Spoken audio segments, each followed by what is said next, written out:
The world knows him as a soccer god, but in the cracked alleys of his childhood town, Cristiano Ronaldo was no legend, just a boy haunted by promises he made to a place he left behind. The sun hung low, casting a faint golden haze over the cracked streets of a small, forgotten town in Portugal, where dust clung to the air like a memory that refused to fade. A modest black sedan rolled to a stop at the edge of a narrow alley, its engine humming softly before falling silent. Inside sat a man the world knew as a king of soccer, a legend whose name echoed in stadiums from Lisbon to Los Angeles, Cristiano Ronaldo. But here, in this weathered corner of his childhood, he was just Cristiano, the skinny kid who once chased dreams with a tattered ball. His face was shadowed under a grey hoodie, sunglasses perched low to shield his eyes, not from recognition, but from the flood of emotions threatening to spill over. He gripped the steering wheel, knuckles whitening as his gaze drifted to the familiar yet foreign scene outside. The houses leaned tiredly against one another, their paint peeling like old skin, and the air carried the faint scent of sea salt mixed with the earthiness of sun-baked dirt. This was home, raw, unpolished, and heavy with the weight of his past. He hadn't told anyone he was coming. No entourage, no cameras, no headlines. Just him, alone, driven by a quiet ache to see the place that shaped him. Before we dive in, drop a 1 in the comments if you're ready for an epic story, hit subscribe, and stick around. There's a jaw-dropping twist at the end. Cristiano stepped out, his sneakers crunching against the uneven ground. Each step felt like walking through a dream, every corner whispering memories of a boy who dared to believe he could be more. The street was quiet, save for the distant laughter of children and the clatter of a tin can kicked down the road. He pulled his hoodie tighter, not to hide, but to hold himself together. The houses stared back, their windows like eyes that knew his secrets, late nights practicing kicks against the crumbling wall, his mother's tired voice calling him home for dinner, the sting of hunger when there was nothing to eat. Time had worn this place down, but it hadn't erased it.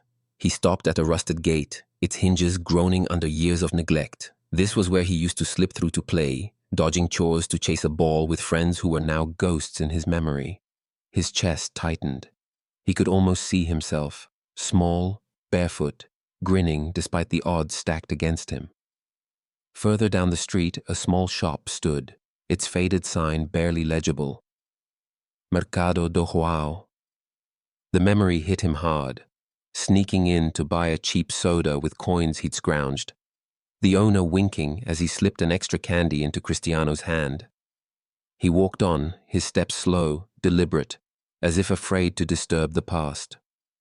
A breeze stirred, carrying the scent of damp earth, and he closed his eyes, letting it pull him back. He saw his mother's face, lined with worry but fierce with love, telling him to keep going, to never let the world tell him he wasn't enough. He saw his father, a shadow of a man, lost to time but alive in the lessons of grit and sacrifice. Cristiano's throat burned. He wasn't the same man the world adored, not here. Here, he was just a son, a dreamer, a kid who'd made it out but never truly left. He turned a corner and froze. A woman stood sweeping the cracked sidewalk, her grey hair tied back, her hands moving with the rhythm of someone who'd done this 1,000 times. Senora Ana. The name came to him like a heartbeat. She'd been the neighbor who'd slipped him bowls of soup when his mother worked late, who'd bandaged his scraped knees and told him stories of saints and heroes. Her face was older now, etched with lines that told their own story of survival. She glanced up, her broom pausing mid-sweep, and their eyes met. For a moment, she didn't recognize him, just a stranger in a hoodie. Then something shifted. Maybe it was the way he stood, shoulders squared but soft, or the tilt of his head, like the boy she once knew. "Cristiano?" she whispered, her voice trembling. He nodded, unable to speak, and stepped closer.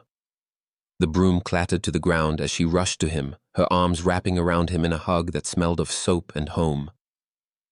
"Meu menino," she murmured, her voice breaking.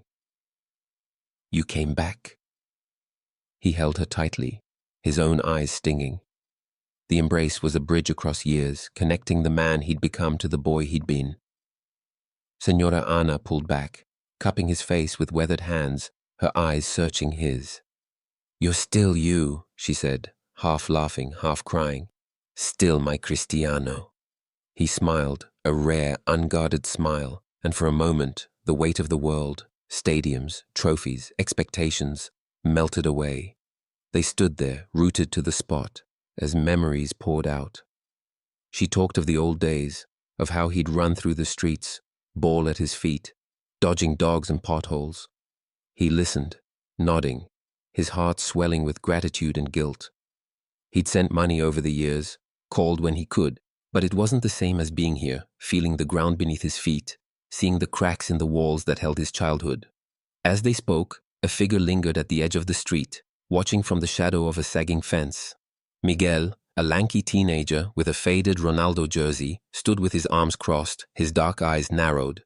He'd grown up hearing stories of Cristiano, the local kid who'd conquered the world, but to him, Ronaldo was a distant myth, someone who'd left and never looked back. Miguel kicked a pebble, his jaw tight. He'd spent hours practicing on the same broken field Cristiano once played on, dreaming of escape, but the neighborhood felt like a cage. Why was he here now, after all these years?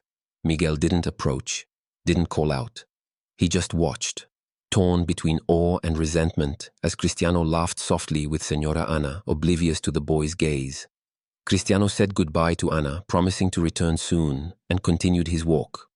The streets grew narrower, the houses more weathered, until he reached the place he'd been dreading and craving all at once. The old soccer field. It wasn't a field by any modern standard, just a patch of dirt squeezed between two crumbling buildings, with goals marked by rusted pipes and piles of stones. The ground was uneven, scarred with years of play and neglect. He stepped onto it, his sneakers sinking slightly into the earth, and closed his eyes. He could hear it, the shouts of his friends, the thump of a ball, the thrill of a perfect pass. This was where it began, where a kid with nothing but a dream learned to move like magic, to fight for every inch. He knelt, touching the dirt, feeling its grit under his fingers. It was sacred, this place. It held his hunger, his fire, his promises to his mother that one day he'd make her proud. A memory flashed. His father, standing at the edge of this field, watching him play. His father, who never lived to see the stadiums or the trophies, but who gave him his first ball, a cheap one that Cristiano treated like gold. The ache in his chest deepened. He'd done it all for them, his mother, his father, this town, but standing here, he wondered if he'd done enough. The field was falling apart, the pipes rusted through, the ground more weeds than dirt. Kids still played here, he knew, but they deserved better. He stood, brushing the dirt from his hands, and looked around. A group of boys ran past, their laughter echoing, one of them kicking a deflated ball. They didn't notice him, but he saw himself in them, the same spark, the same defiance against a world that offered them little. He walked on, his steps heavier now, as if the field had anchored him to a truth he couldn't ignore. The neighborhood was alive in its own way, mothers calling kids in for lunch, old men playing cards on a porch, music spilling from a cracked window. But it was tired too. The poverty hadn't changed, not really. He'd sent money, built a house for his mother, but the streets still looked the same. A woman pushing a cart glanced at him, her eyes lingering, but she didn't stop. Maybe she sensed who he was, maybe not. Cristiano kept his head down, his heart racing with a mix of pride and shame. Pride for how far he'd come, shame for how little he'd done to lift this place up with him. As he passed a small church, its bell tower chipped but standing tall, he remembered the Sundays he'd spent there with his mother, praying for a better life. She'd always believed in him, even when he doubted himself.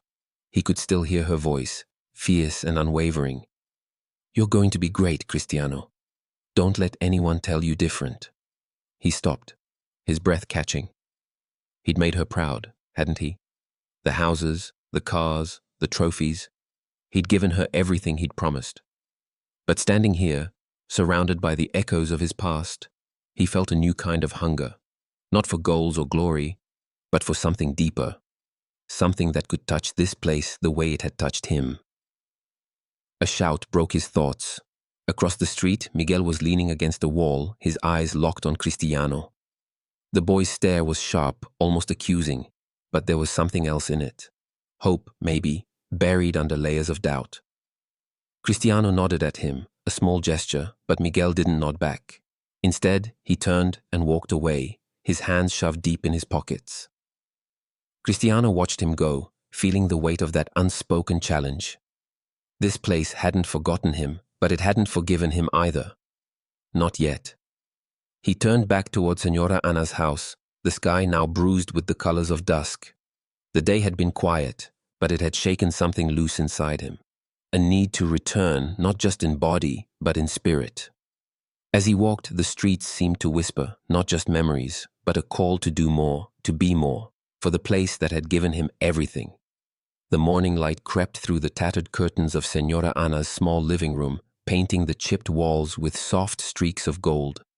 Cristiano Ronaldo sat at her worn wooden table, a chipped mug of black coffee in his hands, the steam curling like a memory. The house smelled of old wood and fresh bread, a scent that pulled him back to mornings when he'd race through breakfast to get to the field. Anna bustled in the tiny kitchen, humming a tune he vaguely remembered from childhood, her movements slow but deliberate. She'd insisted he stay the night, refusing to let him book a hotel. "This is your home," she'd said, her voice firm, and he hadn't argued. Now, as he sipped the coffee, bitter, just the way she always made it, he felt the weight of the previous day settle into his bones. Coming back to this forgotten corner of Portugal wasn't just a visit, it was a reckoning. The streets outside, cracked and dusty, held pieces of him he'd buried under trophies and headlines. He'd walked those streets yesterday, unseen at first, but word was spreading. The neighborhood was starting to stir, whispers of his presence rippling through the tight-knit community like a stone dropped in still water. Anna set a plate of toast in front of him, the bread slightly stale but warm, slathered with butter she'd scraped from a near-empty tub. "Eat, Cristiano," she said, her eyes crinkling with a mix of pride and worry. "You're too skinny for all that running you do." He chuckled, the sound soft but genuine, and took a bite, the simple act grounding him. They talked quietly, her words weaving stories of the old days, how she'd sneak him extra portions of stew, how his mother would work double shifts to afford his soccer gear. Each story was a thread, stitching him back to this place, but there was a question in her eyes, unspoken but heavy. "Why are you here now, after so long?" He didn't have an answer yet, not fully, but the ache in his chest was growing, urging him towards something bigger than nostalgia. Outside, the neighborhood was waking up. Kids shouted, chasing a makeshift ball down the alley. An old man pushed a cart of vegetables, his voice raspy as he called out prices. Cristiano glanced through the window, catching sight of Miguel, the teenager from yesterday, lingering across the street. The boy's faded Ronaldo jersey was a stark contrast to his guarded expression, his arms crossed like a shield. Miguel hadn't spoken to him, but his presence felt like a challenge, a reminder that not everyone saw Cristiano's return as a homecoming.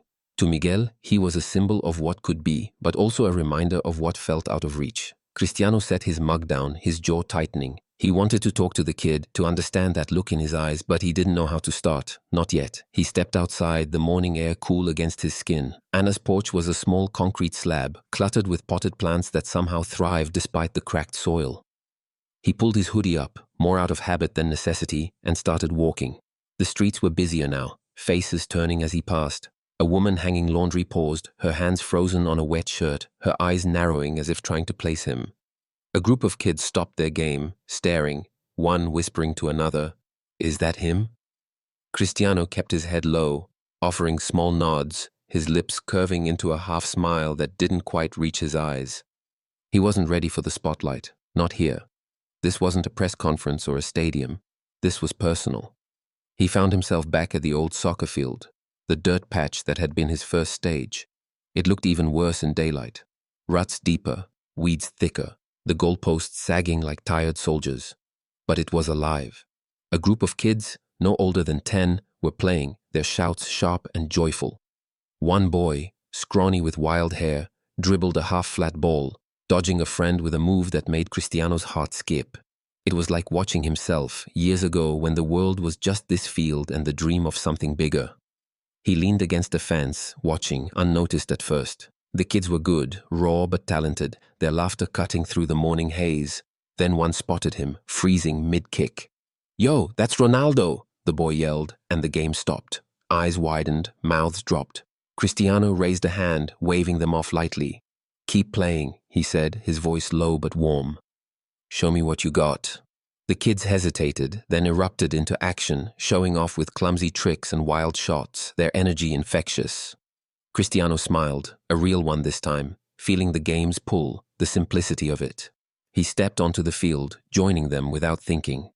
"Pass it here," he called, and a boy kicked the ball his way, hard and off target. Cristiano trapped it effortlessly, the motion as natural as breathing, and flicked it back with a spin that made the kids gasp.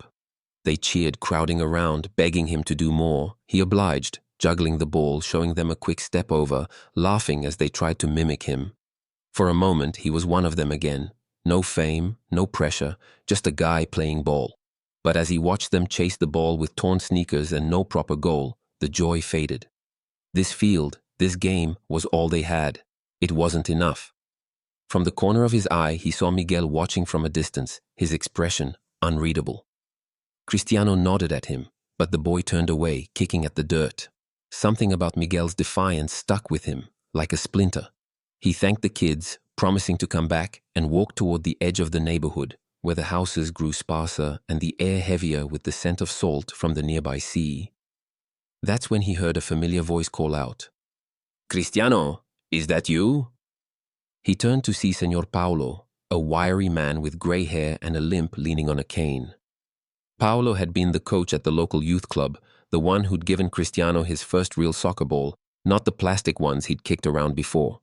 The old man's face lit up, but his eyes held a quiet sadness. "Never thought I'd see you back here," Paulo said, hobbling closer. Cristiano hugged him, careful not to knock him off balance, and the two stood there, the years falling away. "You gave me a chance when no one else did," Cristiano said, his voice low. Paulo waved it off, but his smile was proud. They walked together, Paulo pointing out changes in the neighborhood. The corner store that closed, the new graffiti on the walls, the families that had moved away. He talked about the kids he still coached, how they had heart but no resources, no real shot. "They're like you were," Paulo said, "but the world's tougher now." Cristiano listened, his heart sinking. He'd always thought his success inspired others, but hearing Paulo, he wondered if it had also left a shadow, proof of what was possible, but only for 1 in a million. They stopped at a small bench, the wood splintered but sturdy, and sat. Paulo pulled out a faded photo from his wallet. Cristiano, age 12, grinning with a ball under his arm, Paulo's arm around his shoulder. "You were a skinny little thing," Paulo said, chuckling, "but you had fire." Cristiano stared at the photo, his throat tight. That fire had carried him far, but it was born here, in this struggling place. As they talked, a woman approached, her steps hesitant but purposeful. She was in her 30s, her dark hair tied back, a toddler clinging to her hand. "Cristiano?" she asked, her voice soft but steady. He nodded, standing to meet her. "I'm Sofia," she said, her eyes bright with a mix of awe and gratitude. "My son Lucas, he's 5, he wants to be like you." She gestured to the boy, who peeked out from behind her, clutching a plastic ball. Cristiano knelt, smiling at Lucas, who stared back with wide, starstruck eyes. "You play?" Cristiano asked, and Lucas nodded shyly. Sofia explained how her family had watched every game of his, how his story gave them hope when her husband left, leaving her to raise Lucas alone. "You showed us dreams can come true," she said, her voice catching. Cristiano's chest tightened. Her words were a gift, but also a weight. He ruffled Lucas's hair, promising to kick a ball with him later, and watched them walk away, Sofia's shoulders a little straighter. The encounter stayed with him as he returned to Anna's house. The neighborhood was buzzing now, more eyes following him, whispers growing louder. He slipped inside, needing the quiet. Anna was at the stove, stirring a pot of soup, the smell filling the small space. She didn't ask about his day, just set a bowl in front of him, her silence comforting. As he ate, he thought of Miguel's guarded stare, Paulo's stories, Sofia's hope. This place had given him everything, grit, heart, dreams, but it was starving for more. The field was a symbol, but it wasn't enough. Kids like Lucas deserved better than a dirt patch and a dream. He pushed the bowl away, his mind racing. Anna sat across from him, her eyes knowing. "You're thinking hard, aren't you?" she said. He nodded, his voice barely above a whisper. I need to do something, Anna. Something real. She reached for his hand, her grip firm. You will, she said. You always do. That evening, Cristiano walked to the edge of the neighborhood where the old church stood, its bell tower casting a long shadow. He sat on a bench outside, watching the sun dip low, painting the sky in shades of orange and purple. Miguel appeared again, this time closer, his hands in his pockets. Cristiano took a chance.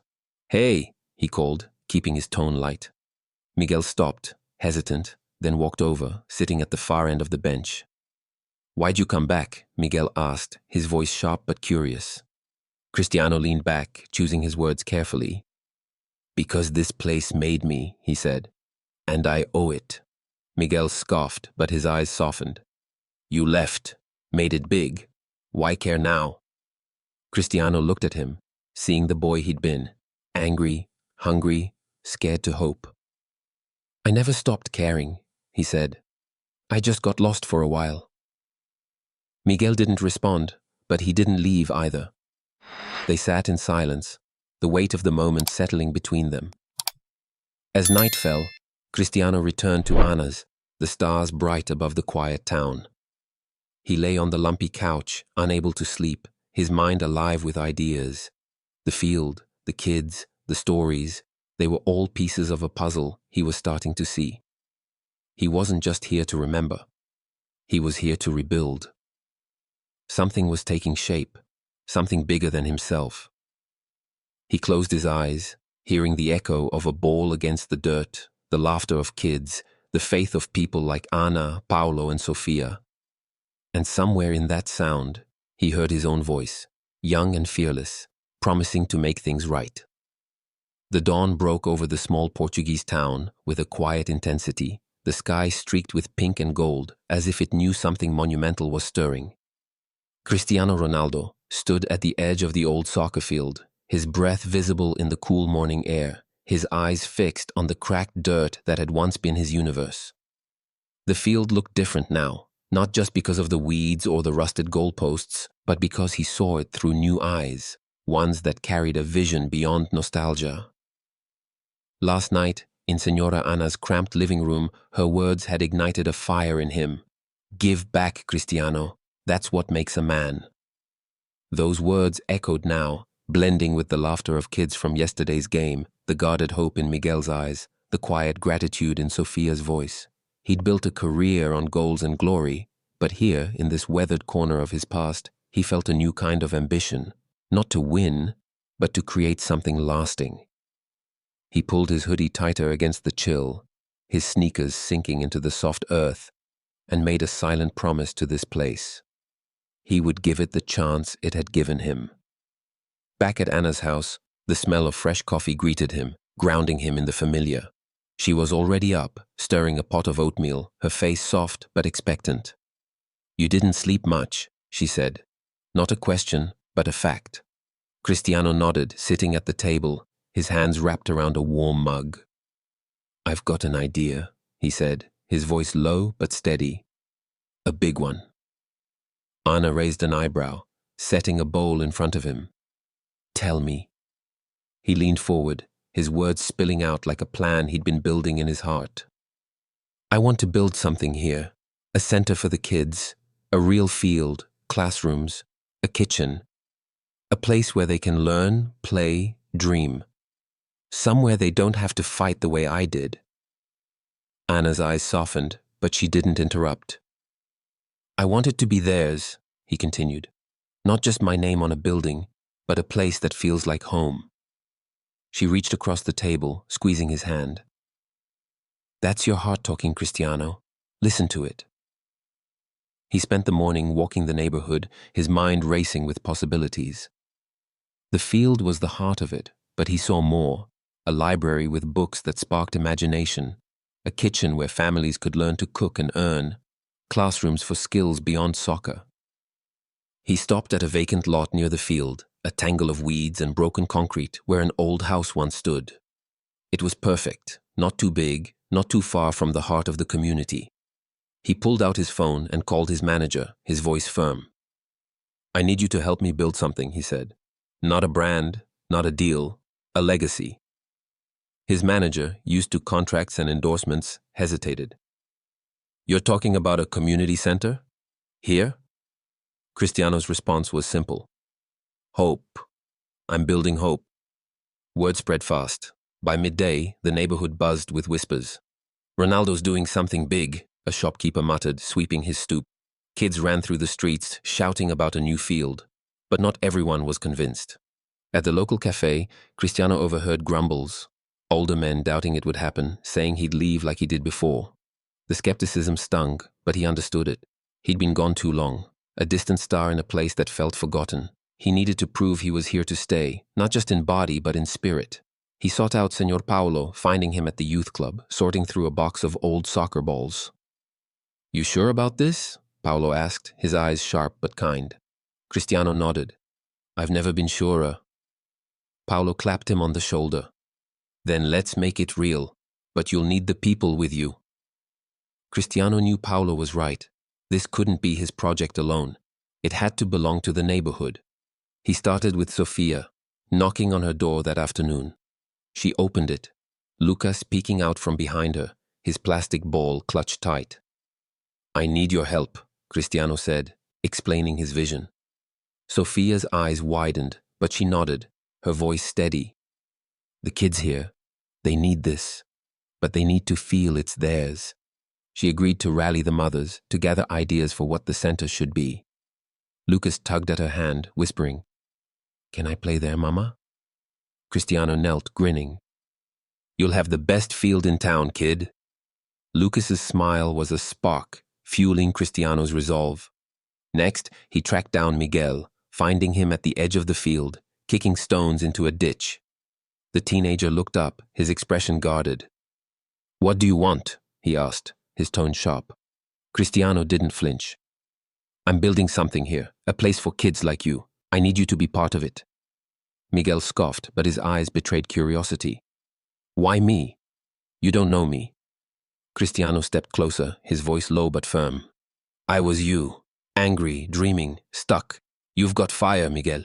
Help me make this real." Miguel didn't answer, but he didn't walk away either. It was enough for now. The days that followed were a blur of action. Cristiano hired architects and engineers, but he insisted on community input. He held meetings in the church hall, the pews filled with skeptical faces at first. Sofia spoke up, her voice clear, sharing her dream of a kitchen where mothers could learn to bake and sell, giving them a way to provide. Paolo suggested a mentorship program, pairing kids with local tradespeople. Even Miguel showed up, silent but listening, his presence a small victory. Cristiano took notes, his pen moving fast, every idea a brick in the foundation of his vision. But challenges arose. The local council dragged their feet on permits, citing budget concerns. Some residents whispered doubts, calling it a publicity stunt. Cristiano felt the pressure, but he didn't waver. He met with officials, his fame opening doors but his sincerity keeping them open. He promised to fund the bulk of it himself, but he wanted the community's heart in it. One evening, as he walked the lot with Paolo, the old coach shared a story. "When you were a kid," he said, "you'd train till dark, even when it rained. I'd tell you to go home, but you'd say, 'Not yet.' That's what this place needs. You're not yet." Cristiano nodded, the words sinking in. He wasn't just building a center, he was building a promise. He started spending nights at Anna's, sleeping on her couch, waking to the smell of her coffee. He'd walk the streets, talking to anyone who'd listen, kids, parents, shopkeepers. He learned their names, their stories, their fears. A woman named Maria told him about her daughter, who loved to read but had no books. A man named João shared how his son had fallen into trouble, with no place to go after school. Each story was a piece of the puzzle, shaping the center's purpose. Miguel began to come around, showing up at the lot one morning with a sketch of a mural for the center's wall, a soccer ball bursting into stars. "Thought it'd look cool," he muttered, shoving the paper at Cristiano. It was more than a drawing. It was trust, fragile but real. Cristiano clapped him on the back, promising the mural would be the first thing people saw. Sofia, too, became a force, organizing mothers to plan the kitchen, her energy infectious. Lucas tagged along, his plastic ball always in hand, his chatter about soccer filling the air. Cristiano watched them, his heart swelling. This was what he'd been missing, not just the game but the people, the connection, the fight for something bigger. The groundbreaking came on a rainy morning, the kind that turned the dirt to mud. Cristiano didn't care. He stood in the lot, boots sinking, a sledgehammer in his hands. The crowd was small but mighty. Ana, Paulo, Sofia, Miguel, Lucas, and a handful of others, their faces bright despite the drizzle. Cristiano swung the hammer, shattering a piece of old concrete, the sound echoing like a starting gun. Cheers erupted, kids splashing in the mud, adults clapping under umbrellas. Ana stood at the edge, her eyes wet, whispering, "My boy." The work began fast, bulldozers clearing debris, workers laying foundations. Cristiano was there every day, not as a figurehead but as a partner, hauling bricks, talking to the crew, learning their names.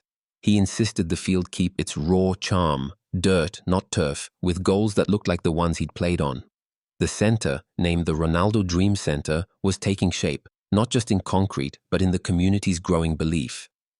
The day of the opening arrived, the air electric with anticipation.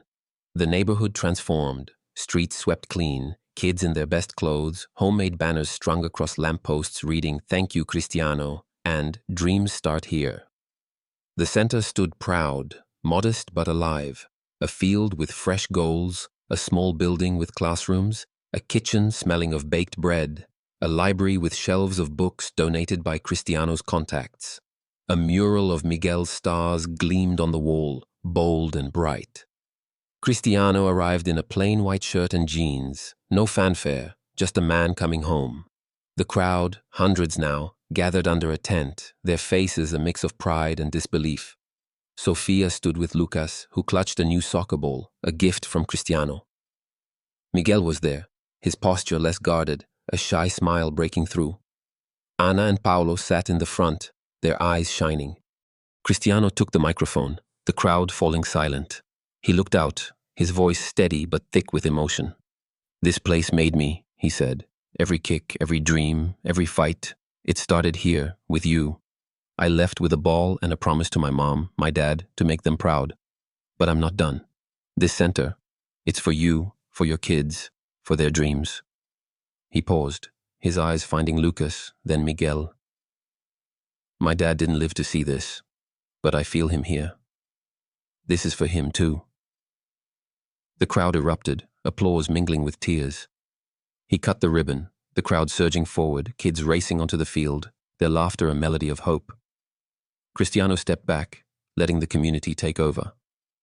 He walked to the old tree by the field, where a small plaque now read, "Here, dreams were born." Ana joined him, her hand on his shoulder. "You did it," she said softly. He shook his head. "We did it." They stood there, watching kids play, mothers plan, teenagers dream. The Ronaldo Dream Center wasn't just a building. It was a promise kept, a legacy begun. As he drove away that evening, the town small in his rear view, Cristiano felt lighter, whole. He'd come back to find himself, and in doing so, he'd given others a chance to find themselves too. Cristiano Ronaldo's journey back to his childhood neighborhood, as depicted in the story, is more than a tale of a soccer star revisiting his roots. It's a powerful narrative about identity, gratitude, and the transformative power of giving back. The emotional depth of Ronaldo's return, his reconnection with the people and places that shaped him, and his commitment to building a legacy through the Ronaldo Dream Center offer profound lessons that resonate far beyond the soccer field.